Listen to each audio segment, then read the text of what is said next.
ஏற்கனவே ஆட்சியில் பங்கு கேட்கும் காங்கிரஸ் தலைவர்கள் ஒரு புறம், மறுக்கும் திமுக தலைவர்கள் மறுபுறம் என உரிமை முழக்கம் தொடங்கியுள்ள நிலையில் பராசக்தி படத்தில் இந்தி எதிர்ப்பு போராட்டம் என்று நடக்காத சம்பவங்களை எல்லாம் காங்கிரசிற்கு எதிராக காட்சிகளாக்கி இருப்பதாக காங்கிரசார் கொந்தளித்து வருகின்றனர். பராசக்தி வெளியான முதல் நாளிலேயே திருச்சி வேலுச்சாமி தனது முதல் கண்டன குரலை பதிவு செய்தார். அந்த திரைப்படத்தை தயாரிப்பது தமிழகத்தினுடைய ஆளுங்கட்சி, அந்த குடும்பம். அந்த படத்திலே இருக்கிற வசனத்தை பற்றி சொன்னார்கள். காங்கிரஸ் தான் இந்தியை திணித்ததாம், இவர்கள் தான் எதிர்க்கிறார்களாம். அந்த இந்திய எதிர்ப்பு என்பதை இந்த நேரத்திலே சொல்ல வேண்டிய கட்டாயம் இருக்கிறது. எனக்கு இந்தி தெரியாது, இங்க இருக்கிற பல பேருக்கு இந்தி தெரிய வாய்ப்பில்லை. ஆனால் அந்த குடும்பத்தை சேர்ந்த ஒரு மேலவை பாராளுமன்ற உறுப்பினராக இருக்கிற ஒரு பெண்மணி, அந்த குடும்பத்தை சேர்ந்தவர், இந்தியிலே படித்து பட்டம் பெற்றிருக்கிறாரா இல்லையா? அந்த குடும்பத்தில் இருக்கிற ஒரு இளைஞர் மத்தியில் அமைச்சராக இருந்தபோது அன்றைய முதலமைச்சரிடம் கேட்ட நேரத்தில் எப்படி இந்த இளைய வயதிலேயே அவன் சிறப்பாக பணியாற்றினான்னு கேட்டபோது அவனுக்கு ஆங்கிலத்தை விட இந்தி மிக நன்றாக தெரியும், ஆகவே அவனுக்கு அங்கே மரியாதை இருக்கிறது சொன்னாரா இல்லையா? ஊரிலே இருக்கிறவனெல்லாம் நீ அம்மா என்று அழைக்க முடியாது, மாதாஜி என்று தான் அழைக்க வேண்டும், அப்பா என்று அழைக்க முடியாது, பித்தாஜி என்று தான் அழைக்க வேண்டும் என்று ஊருக்கு சொல்லிவிட்டு தன் வீட்டில் இருக்கிற பெண்களையும் பிள்ளைகளையும் எல்லாருக்கும் இந்தி கற்றுத் தந்திருக்கிறார்களே. நான் அவர்களை பகிரங்கமாக கேட்கிறேன், இந்தி இந்த நாட்டில் ஆட்சி மொழியாக வராமல் சட்டத்தில் தடுத்ததற்கு ஒரே காரணம் சஞ்சீவ் ரெட்டி. தொடர்ந்து காங்கிரஸ் எம்பி மாணிக்கம் தாக்கூர் தனது பங்கிற்கு பராசக்தியை பார்த்து ரசிகர்கள் தங்கள் பணத்தை வீணாக்க வேண்டாம் என்றும் விமர்சனம் செய்தார். ஹிந்தி எதிர்ப்பு போராட்டம் என்ற பெயரில் நடக்காத நிகழ்வுகளை எல்லாம் திணித்திருப்பதாக குற்றம் சாட்டியுள்ள காங்கிரஸ் கட்சியின் மாநில முதன்மை துணைத் தலைவர் அருண் பாஸ்கர் பராசக்தி படத்தை எதிர்த்து கண்டன அறிக்கை ஒன்றை வெளியிட்டுள்ளார். அதில் அனைத்து மாநிலங்களிலும் உள்ள போஸ்ட் ஆபீஸ்களில் ஹிந்தியில் மட்டும்தான் படிவங்கள் இனி நிரப்பப்பட வேண்டும் என்றும் 1965 காங்கிரஸ் அரசு அதிகாரப்பூர்வமாக அறிவிக்கவில்லை, இது காங்கிரஸ் கட்சிக்கு எதிரான கட்டுக்கதை என்று கூறியுள்ளார். பராசக்தி படம் என்றது வரலாற்று ரீதியாக இந்திய எதிர்ப்பு போராட்ட படம் இல்லை, முற்றிலும் காங்கிரஸ் கட்சியையும் காங்கிரஸ் தலைவர்களையும் சிதைக்கும் ஒரு படம். 1965 இந்தியாவில் உள்ள அனைத்து தபால் துறைகளிலும் அலுவலகங்களிலும் இந்தியில் மட்டும்தான் படிவங்களை ஃபில் பண்ணணும் அப்படின்னு சொல்லி கொண்டு வந்த மாதிரி ஒரு காட்சி வச்சுருப்பாங்க.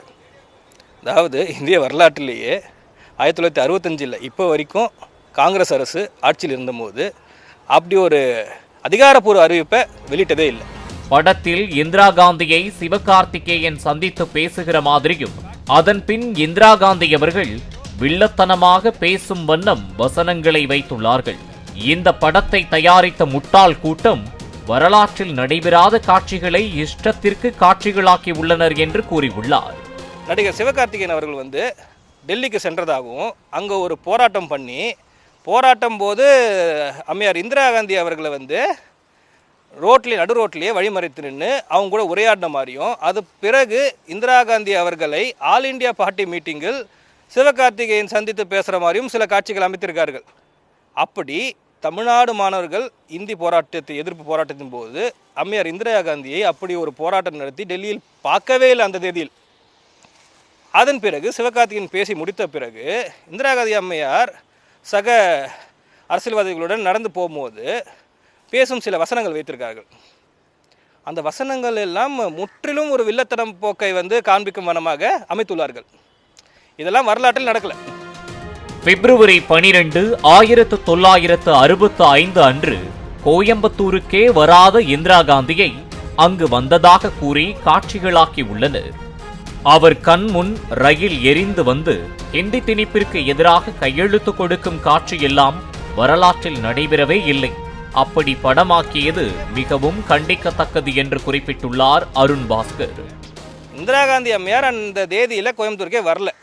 அதோட மேலே போய் இந்திரா காந்தி அம்மையார் அன்றைய முதலமைச்சர் தமிழ்நாடு முதலமைச்சர் பக்தவாச்சலத்துடன் ரயில்வே ஸ்டேஷனில் இருக்க மாதிரி காமிச்சு அவர்கள் முன்னிலையில் நடிகர் சிவகார்த்திகேயனும் ஜெயம் ரவி அவர்களும் சண்டை போடும் மாதிரி ட்ரெயினில் அந்த ரயில் வந்து தீப்பற்றி எரிந்து இந்திரா காந்தி அம்மையார் முன்னிலை வந்து நிற்கிற மாதிரி காமிக்கிறதுலாம் வந்து உச்சபட்ச வந்து அந்த வந்து காட்சி அமைப்பே வந்து தவறானது. இறுதியில் படம் முடிந்த பிறகு நம் தலைவர்களான காமராஜர், இந்திரா காந்தி மற்றும் அன்றைய பிரதம மந்திரி லால் பகதூர் சாஸ்திரி ஆகிய மூவரின் நிஜ புகைப்படத்தை காண்பித்து காங்கிரஸ் 200க்கும் மேற்பட்ட தமிழர்களை பொள்ளாச்சியில் சுட்டுக் கொன்றது என்று எந்த ஒரு ஆதாரமும் இல்லாமல் நம் கட்சியையும் தலைவர்களையும் பொய்யான தரவுகளுடன் சித்தரித்துள்ளதாக குற்றம் சாட்டியுள்ளார். அம்மையார், இந்திரா காந்தி, காமராஜர் தலைவர், அதன் பிறகு லால் பகதூர் சாஸ்திரி, இவங்களோட ஒரிஜினல் புகைப்படங்களை வந்து படத்தை ஏன் காமிக்கிறீங்க? இது ஒரு ஃபிக்ஷன் படம்ன்றாங்க.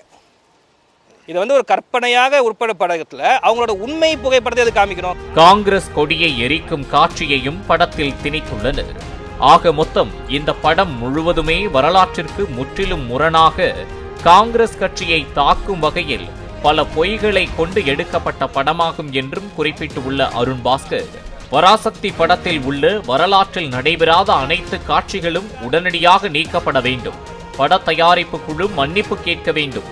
இல்லை என்றால் படக்குழு மீது சட்ட ரீதியான நடவடிக்கை எடுக்கப்படும் என்றும் கூறியுள்ளார். இந்த படக்குழு, தயாரிப்பு குழு, இயக்குநர்கள் எல்லாருமே பொது மன்னிப்பு காங்கிரஸ் கிட்ட கேட்கணும்.